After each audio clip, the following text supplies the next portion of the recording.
apôtre de Jésus-Christ, par la volonté de Dieu aux saints qui sont à Éphèse, et aux fidèles en Jésus-Christ, que la grâce et la paix vous soient données de la part de Dieu, notre Père, et du Seigneur Jésus-Christ. Béni soit le Dieu et Père de notre Seigneur Jésus-Christ, qui nous a bénis de toute bénédiction spirituelle dans les lieux célestes en Christ. En lui, Dieu nous a élus avant la fondation du monde pour que nous soyons saints et irréprochables devant lui. Il nous a prédestinés dans son amour à être ses enfants d'adoption par Jésus-Christ,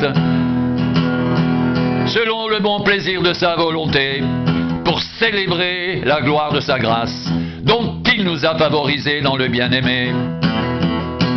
En lui, nous avons la rédemption par son sang, le pardon des péchés selon la richesse de sa grâce, que Dieu a répandu abondamment sur nous par toute espèce de sagesse et d'intelligence. Il nous a fait connaître le mystère de sa volonté, selon le bienveillant dessein qu'il avait formé en lui-même, pour le mettre à exécution lorsque les temps seraient accomplis, de réunir toutes choses en Christ, celles qui sont dans les cieux et celles qui sont sur la terre. En lui, nous sommes aussi devenus héritiers, ayant été prédestinés, suivant le plan de celui qui opère toutes choses d'après le conseil de sa volonté, afin que nous servions à célébrer sa gloire, nous qui d'avance avons espéré en Christ. En lui, vous aussi, après avoir entendu la parole de la vérité, l'évangile de votre salut, en lui vous avez cru et vous avez été scellés du Saint-Esprit, qui avait été promis, lequel est un gage de notre héritage pour la rédemption de ce que Dieu s'est acquis pour célébrer sa gloire.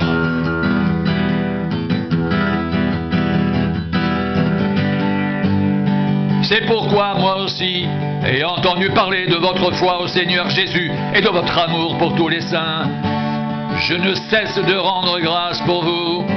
Je fais mention de vous dans mes prières, afin que le Dieu de notre Seigneur Jésus-Christ, le Père de gloire, vous donne un esprit de sagesse et de révélation dans sa connaissance, qu'il illumine les yeux de votre cœur, pour que vous sachiez quelle est l'espérance qui s'attache à son appel, quelle est la richesse de la gloire de son héritage qu'il réserve aux saints, et quelle est envers nous qui croyons l'infinie grandeur de sa puissance, se manifestant avec efficacité par la vertu de sa force. Il a déployé en Christ, en le ressuscitant des morts, et en le faisant asseoir à sa droite dans les lieux célestes, au-dessus de toute domination, de toute autorité, de toute puissance, de toute dignité et de tout nom qui peut être nommé, non seulement dans le siècle présent, mais encore dans le siècle à venir.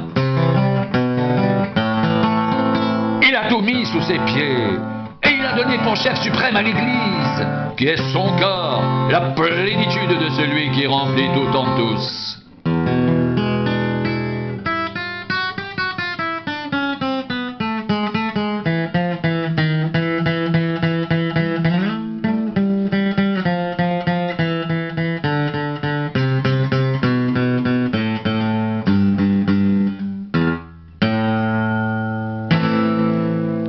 Vous étiez morts par vos offenses et par vos péchés, dans lesquels vous marchiez autrefois, selon le train de ce monde, selon le prince de la puissance de l'air, de l'esprit qui agit maintenant dans les fils de la rébellion. Nous tous aussi, nous étions de leur nombre, et nous vivions autrefois, selon les convoitises de notre chair, accomplissant les volontés de la chair et de nos pensées, et nous étions par nature des enfants de colère, comme les autres. Mais Dieu, qui est riche en miséricorde, à cause du grand amour dont il nous a aimés, nous qui étions morts par nos offenses, nous a rendus vivants avec Christ. C'est par grâce que vous êtes sauvés. Il nous a ressuscités ensemble et nous a fait asseoir ensemble dans les lieux célestes en Jésus-Christ, afin de montrer dans les siècles à venir l'infinie richesse de sa grâce par sa bonté envers nous en Jésus-Christ. Or, c'est par grâce que vous êtes sauvés, par le moyen de la foi. Cela ne vient pas de vous, c'est le don de Dieu. Ce n'est point par les œuvres, afin que personne ne se glorifie. Car nous sommes son ouvrage, ayant été créés en Jésus-Christ pour de bonnes œuvres que Dieu a préparées d'avance, afin que nous les pratiquions.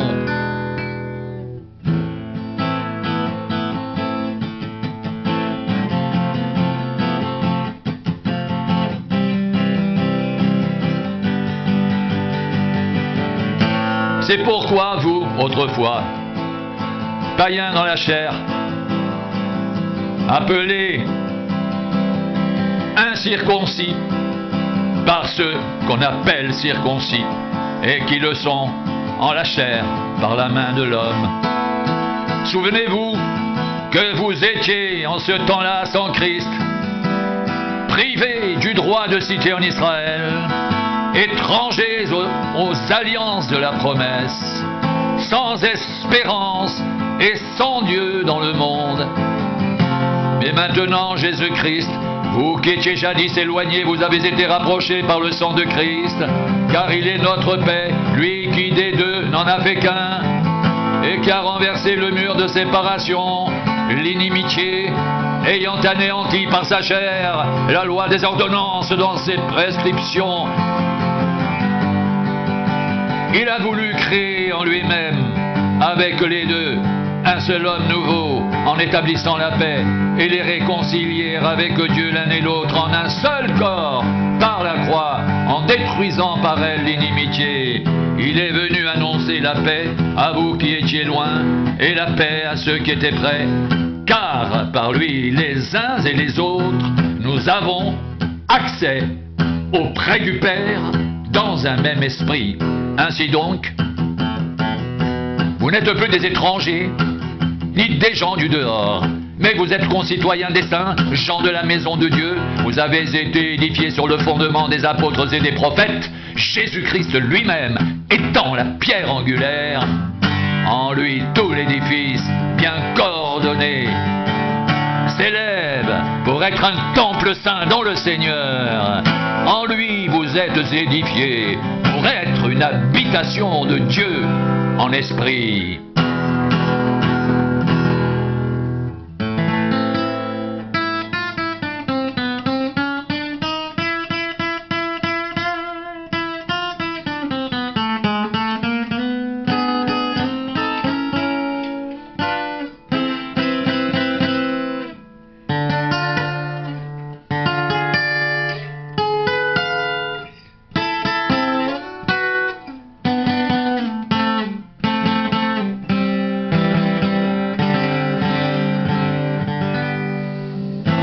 À cause de cela, moi, Paul, le prisonnier de Christ, pour vous païens, si du moins vous avez appris comment je fais part de la grâce de Dieu qui m'a été confiée pour vous, c'est par révélation que j'ai eu connaissance du mystère sur lequel je viens d'écrire un peu de mots.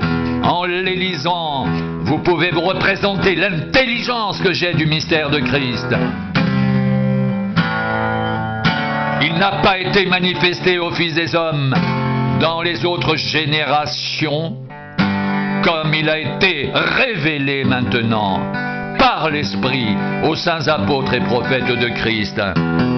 Ce mystère, c'est que les païens sont cohéritiers, forment un même corps et participent à la même promesse en Jésus-Christ par l'Évangile, dont j'ai été fait ministre selon le don de la grâce de Dieu qui m'a été accordée par l'efficacité de sa puissance, à moi qui suis le moindre de tous les saints, cette grâce a été accordée d'annoncer aux païens les richesses incompréhensibles de Christ et de mettre en lumière le moyen de faire connaître le mystère caché de toute éternité en Dieu qui a créé toutes choses.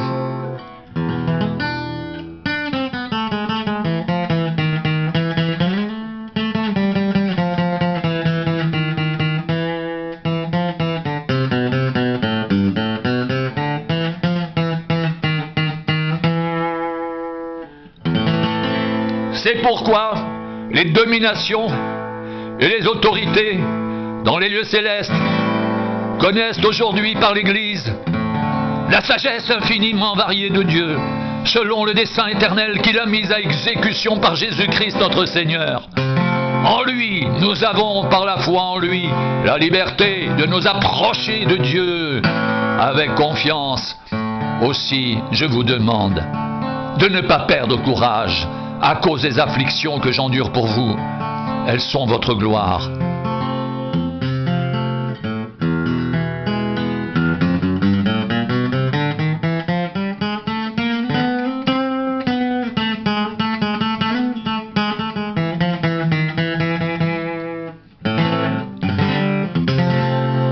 À cause de cela, je fléchis les genoux devant le Père, de qui toute famille dans les cieux et sur la terre tire son nom, afin qu'il vous donne, selon la richesse de sa gloire, d'être puissamment fortifié par son esprit dans l'homme intérieur, en sorte que Christ habite dans vos cœurs par la foi, étant enraciné et fondé dans l'amour, que vous puissiez comprendre avec tous les saints quelle est la largeur, la longueur, la profondeur et la hauteur, et connaître l'amour de Christ qui surpasse toute connaissance, en sorte que vous soyez remplis jusqu'à toute la plénitude de Dieu. Or,